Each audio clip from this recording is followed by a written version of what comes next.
السلام عليكم يا حبايبي، انا اماني محمد. البلح الناشف ده كان متبقي عندي من ايام رمضان. تعالوا نعمل منه فكرة حلوة قوي وسهلة وبسيطة كمان. هنعمل بيه احلى وانضف عجوة، وتعالي شوفيها معايا. ناعمة جدا وطرية وشكلها بيتكلم عن جودتها ونظافتها. عملت 3 كيلو من العجوة. تعالي اقولك ازاي عملتها وهنستخدمها في ايه. يلا بينا، اذكروا الله وصلوا على الحبيب عليه افضل الصلاة والسلام، وادعوا لاخواتنا بالنصر، ونقول بسم الله. كان متبقي عندي الكمية دي من البلح الناشف وشوية من الفطرة كمان من أيام رمضان.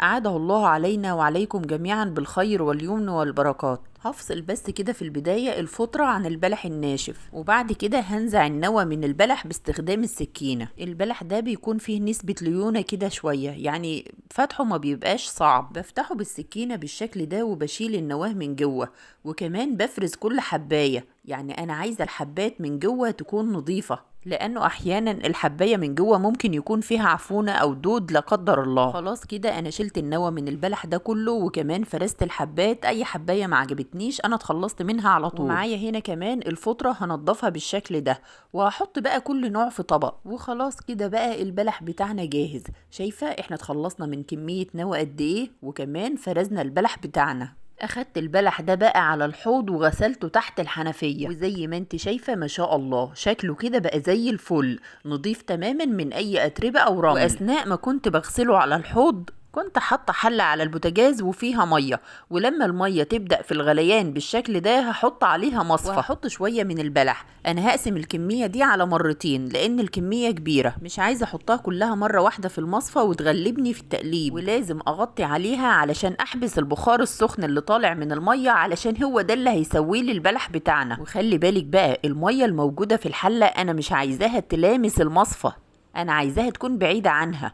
انا بس عايزه البخار هو اللي يطلع ويسوي البلح. زي ما انت شايفه كده انا بغطي عليه 2-3 وافتح عليه واقلبه، وارجع اغطي عليه ودقيقتين 3 تانيين واديله تقليبه كمان، وبعد كده بضغط عليه بايدي بلاقيه استوى. يبقى هو كده خلاص تمام. هحط بقى باقي كميه البلح علشان اسويها بنفس الطريقه. البلح ده بيكون طري شويه فهيستوي ان شاء الله بسرعه، اما الفطره فهي هتاخد وقت شويه لانها كانت ناشفه جدا، وعلشان كده انا فصلتهم عن بعض. حطيت البلح ده في طبق والبلح الفطره في طبق لوحده. خلاص كده خلصت الكميه دي، وهبدا ان شاء الله في تسويه البلح الفطره. فيه ناس بتسوي البلح ده عن طريق ان هي تسلقه في الميه، لكن الحقيقه انا ما بحبش الطريقه دي. التسويه على البخار هتخلي البلح محتفظ بالسكر بتاعه وطعمه الجميل. وكمان في حاجه، البلح بيكون مستوي معاكي ومش شارب ميه، على عكس طبعا لو سلقتيه هيشرب من الميه وكمان هينزل السكر بتاعه. وبس خلاص البلح بتاعنا كله تمام كده استوى كله. وهنا بقى انا هضيف الكميتين على بعض، مفيش مشكله. الاتنين مستويين يبقى خلاص مش مشكله، هضيف الاتنين على بعض. المرحله اللي بعد كده بقى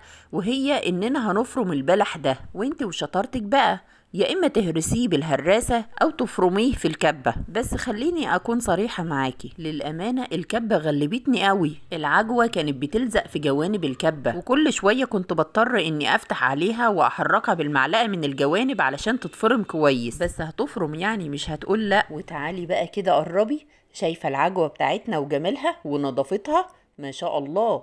خلي بالك ما فيهاش ولا حباية رمل. شوفي بقى معايا يا ست الكل، انا تقريبا كنت خلاص فرمت نص كمية العجوة بتاعتي، وخلاص بقى ما قدرتش اواصل بالكبة. فرمت بقى باقي الكمية كلها في المفرمة. وللأمانة المفرمة اسرع واكتر راحة بكتير، هو بس كان شوية كسل من البداية اني اشغل المفرمة. ما شاء الله خلصت الكمية في وقت قياسي، يعني بسرعة جدا. انا كان ممكن اصور لقطة بالكبة واقولك انا فرمتها كلها بالكبة، لكن انا بنقلك الطريقه بالتفصيل، وده علشان المصداقيه والامانه. بعد كده هنحفظ العجوه بتاعتنا في اكياس تلاجة نظيفه وهنشيلها في الفريزر. جبت الميزان بتاعي علشان اظبط الاكياس بتاعتي، وحطيت في كل كيس نص كيلو من العجوه. وطبعا بتفرغي الهواء وبتفردي العجوه بمنتهى السهوله في قلب الكيس. طيب يا اماني العجوه كده مش هتلزق في الكيس؟ لا بالعكس، احنا لما نجمدها في الفريزر ونيجي بعد كده نستخدمها، بمجرد ما تطلعيها من الفريزر افتحي الكيس وطلعيها وهتطلع بمنتهى السهولة. كده احنا عملنا عجوة بيور